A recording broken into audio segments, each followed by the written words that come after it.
Good morning student. आज हमारा जो चैप्टर होगा बेटा, रोकड़ प्रवाह विवरण, कैश फ्लो स्टेटमेंट, ये चैप्टर नंबर 12 है और ये इस बुक का सबसे लास्ट का चैप्टर है। इसमें से आपका एक 6 नंबर का न्यूमेरिकल लगेगा, ठीक है ना। 6 मार्क्स का इसमें से न्यूमेरिकल आएगा। तो सबसे पहले हम इसकी थ्योरी को रीड करेंगे, उसके बाद इसके न्यूमेरिकल्स को, ठीक है। जो रोकड़ प्रवाह विवरण है, ये जो कैश फ्लो स्टेटमेंट है, ये हमारे अकाउंटिंग स्टैंडर्ड मानक 3 से लिया गया है, यानी AS3, यानी अकाउंटिंग स्टैंडर्ड 3 के अनुसार सूचीकृत कंपनियों के लिए यह अनिवार्य कर दिया गया है। जितनी भी सूचीकृत जो कंपनियां हैं उनके लिए अनिवार्य कर दिया गया है कि वे वार्षिक आधार पर, ठीक है ना, किसके आधार पर बेटा, वार्षिक आधार पर दूसरे वित्तीय विवरणों के साथ, ठीक है ना, जितने भी वित्तीय विवरण बनाए जाते हैं उनके साथ रोकड़ प्रवाह विवरण तैयार एवं प्रस्तुत करें।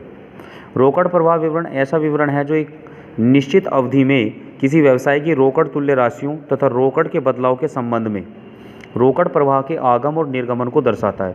आगम और निर्गमन का मतलब होता है कि हमारे पास कितना इनफ्लो हुआ है, कितना कैश आया है और कितना हमारे यहाँ से कैश गया है, ठीक है ना। एक होता है कैश इनफ्लो, एक होता है कैश आउटफ्लो। इसमें केवल रोकड़ को प्रभावित करने वाली मदों को सम्मिलित किया जाता है। यह 2 अवधियों में रोकड़ और रोकड़ समतुल्य राशियों में हुए परिवर्तनों के कारणों को व्यक्त करता है। ऐसे लेन देन जिनसे रोकड़ बढ़ती है उसे रोकड़ अंतर्वाह यानी आगमन, जिसको हम कहते हैं, क्या कहते हैं बेटा, रोकड़ आगमन, रोकड़ इनफ्लो, और जिन लेन देनों से रोकड़ घटती है उसे कहते हैं हम रोकड़ बहिर्वाह या निर्गमन, आउटफ्लो। बात समझ में आ गई, क्लियर हो गया।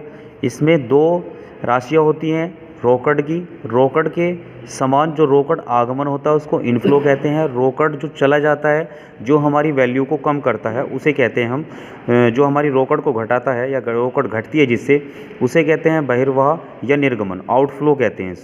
रोकड़ और रोकड़ समतुल्य के अंतर्गत रोकड़ हाथ में बैंक शेष तथा अत्यधिक तरल अल्पकालीन निवेश आते हैं। ट्रेजरी बिल्स, व्यापारिक विपत्र, अल्पकालीन विपणन योग्य प्रतिभूतियां आदि अत्यधिक तरल अल्पकालीन निवेश के उदाहरण हैं।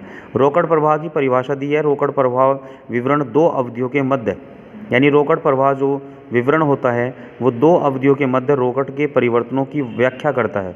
अर्थात हम कह सकते हैं कि रोकड़ प्रवाह विवरण रोकड़ तुल्य राशियों तथा रोकड़ में बदलाव के संदर्भ में रोकड़ प्रवाह को प्रचलन, निवेश एवं वित्तीय क्रियाओं में वर्गीकृत करते हुए ऐतिहासिक सूचनाएं प्रदान करता है। लेखांकन मानक 3 के अनुसार, अकाउंटिंग स्टैंडर्ड 3 के अनुसार, ठीक है ना, रोकड़ प्रवाह विवरण किसी विशेष अवधि के दौरान फर्म के परिचालन, विनियोग, वित्तीय क्रिया कलापों के परिणाम स्वरूप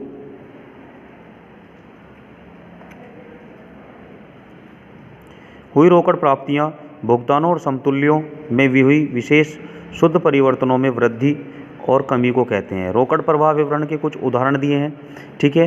रोकड़ अंतर्वाह, रोकड़ इनफ्लो और रोकड़ आउटफ्लो। ये मोस्ट है, ये आपको क्लियर कर लेना चाहिए कि हमारे पास रोकड़ किन किन चीज़ों से इनफ्लो में होगी और रोकड़ हमारे पास किन चीज़ों से घटेंगी, ठीक है ना।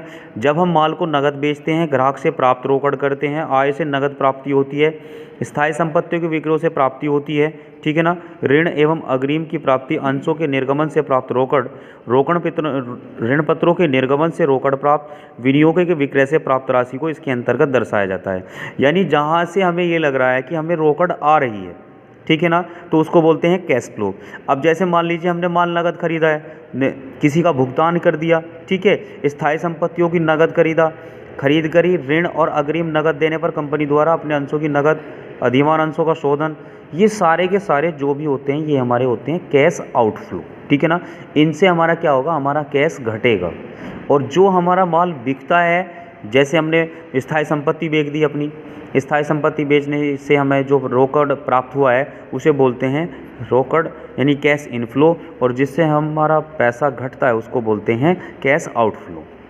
रोकड़ प्रवाह विवरण के उद्देश्य क्या हैं? रोकड़ प्रवाह विवरण हम क्यों बनाते हैं? रोकड़ प्रवाह रोकड़ समतुल्य प्राप्ति संबंधी आंकड़ों का संचालन, विनियोग और वित्त संबंध पृथक पृथक ज्ञात करना है। रोकड़ और रोकड़ के समतुल्य भुगतान संबंधी आंकड़ों का संचालन, विनियोग और वित्त के संबंध में अलग अलग ज्ञात करना है। दो चिट्ठों की तिथियों के बीच यानी दो आर्थिक चिट्ठे लेंगे और रोकड़ समतुल्य प्राप्ति भुगतान के अंतर को संचालन, विनियोग और वित्त संबंधी गतिविधियों के अंतर को ज्ञात करना है। ठीक है ना। तो इस तरीके से हम रोकड़ प्रवाह विवरण को क्रिएट करेंगे। इससे लाभ क्या है, इससे महत्व क्या है। तो रोकड़ प्रवाह विवरण से हमें निम्नलिखित लाभ होते हैं जो इस प्रकार हैं। रोकड़ प्रवाह के ज्ञान, यानी हमें इससे ये ज्ञान हो जाता है कि हमारे पास अंतर्वाह है या बहिर्वाह है, यानी हमारे पास कैश आ रहा है या हमारे यहाँ से कैश जा रहा है। पहली बात तो यही है, हमें इसका ज्ञान होता है। दूसरा, हमारा परिवर्तन का ज्ञान होता है। आर्थिक चिट्ठे की दो तिथियों के बीच रोकड़ और रोकड़ समतुल्य के परिवर्तनों को ज्ञात करना, दूसरी बात ये हो गई।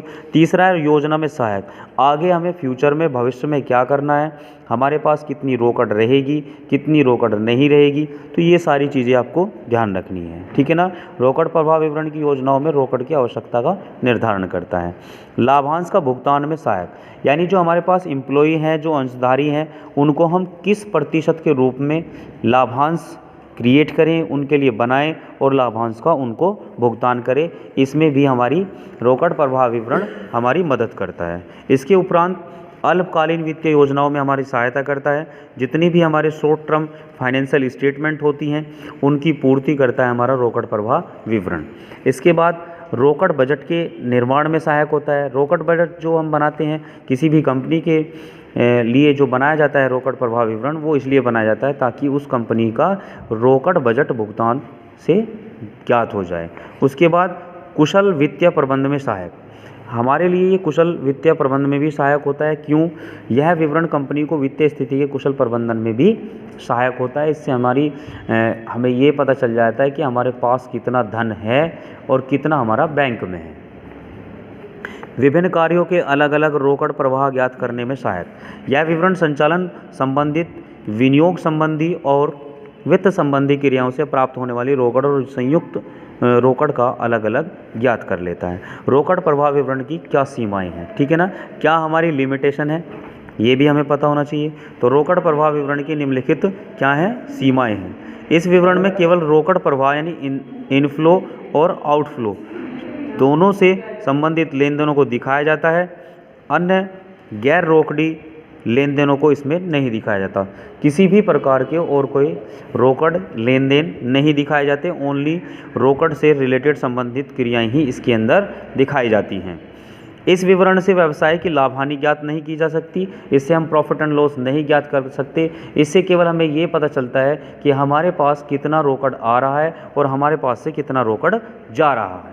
ठीक है।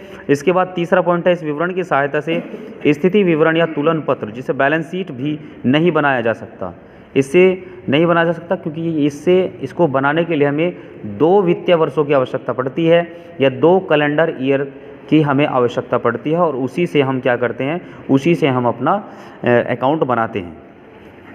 चौथे नंबर पे यह व्यापार की तरलता का भी मूल्यांकन नहीं कर सकता क्योंकि इससे समस्त चालू संपत्तियों और चालू दायित्वों का ज्ञान नहीं होता है।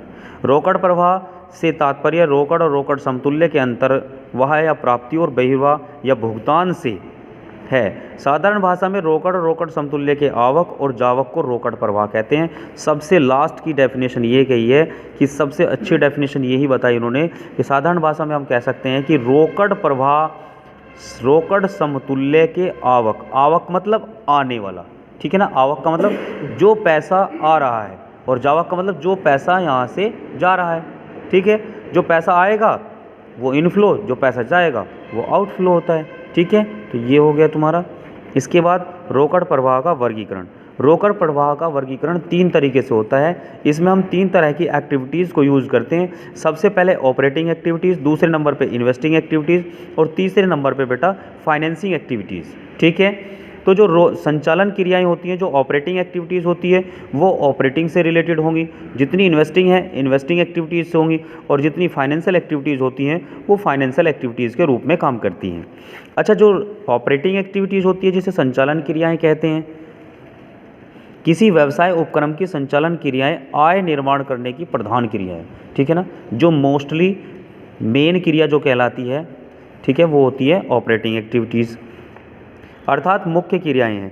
इसमें परिचालन क्रियाओं से प्राप्त रोकड़ जैसे नगद बिक्री, देनदारों से प्राप्त रोकड़, संचालन क्रियाओं पर होने वाले नगद भुगतानों जैसे नगद क्रय, लेनदारों का भुगतान, वेतन, मजदूरी और अन्य संचालन व्यय को दर्शाया जाता है। किसमें? ऑपरेटिंग एक्टिविटीज़ में। इसके बाद निवेशी क्रियाएं, इन्वेस्टिंग एक्टिविटीज़ वो क्रियाएं कहलाती हैं जो दीर्घकालीन संपत्तियों की प्राप्ति एवं भुगतान तथा वे अन्य निवेश जो रोकड़ तुल्यांकों में शामिल न हो, निवेश क्रियाओं में शामिल किए जाते हैं। इसके बाद लास्ट जो तृतीय होता है वो होती है वित्तीय क्रियाएं, इसको बोलते हैं फाइनेंशियल एक्टिविटीज़। वित्तीय क्रियाओं से आशय व्यवसाय की पूंजी और दीर्घकालीन ऋण संबंधी क्रियाओं, व्यापारिक क्रियाओं के वर्गीकरण के आधार पर रोकड़ का अंतर्वाह और बहिर्वाह के उदाहरण हैं। इस तरीके से हमने 3 क्रियाएं पढ़ी। 3 तरीके से हम रोकड़ प्रवाह का वर्गीकरण कर सकते हैं। सबसे पहले संचालन क्रिया, दूसरे नंबर पे हम कर सकते हैं क्या, पहले वाले पे संचालन क्रिया, दूसरे वाले पे निवेश क्रिया और तीसरे नंबर पे वित्तीय क्रियाएं। इन्हीं क्रियाओं के बेसिस पे हम अपना न्यूमेरिकल जब पढ़ाएंगे तो हमारा न्यूमेरिकल इन्हीं बेसिस पे होगा। पहली क्रिया ऑपरेटिंग एक्टिविटीज़ होगी, दूसरी क्रिया इन्वेस्टिंग एक्टिविटीज़ होगी और तृतीय जो एक्टिविटीज़ होगी, थर्ड एक्टिविटीज़ होगी फाइनेंशियल एक्टिविटीज़। इस तरीके से ये हमारा यहाँ तक का आज जो थ्योरेटिकल पोर्शन था वो कंप्लीट हो गया। आगे जब हम स्टार्ट करेंगे तो उसमें हम न्यूमेरिकल की एक्टिविटीज़ को एक्सप्लेनेशन करेंगे। जैसे सबसे पहले इन्वेस्टिंग एक्टिविटीज़, ऑपरेटिंग एक्टिविटीज़ होगी, तो ऑपरेटिंग एक्टिविटीज़ में इनफ्लो किससे रिलेटेड होगा और आउटफ्लो किससे रिलेटेड होगा। ठीक है, ये सारी की सारी एक्टिविटीज़ का हम आगे नेक्स्ट वीडियो में एक्सप्लेनेशन करेंगे। ठीक है, थैंक यू क्लासेस।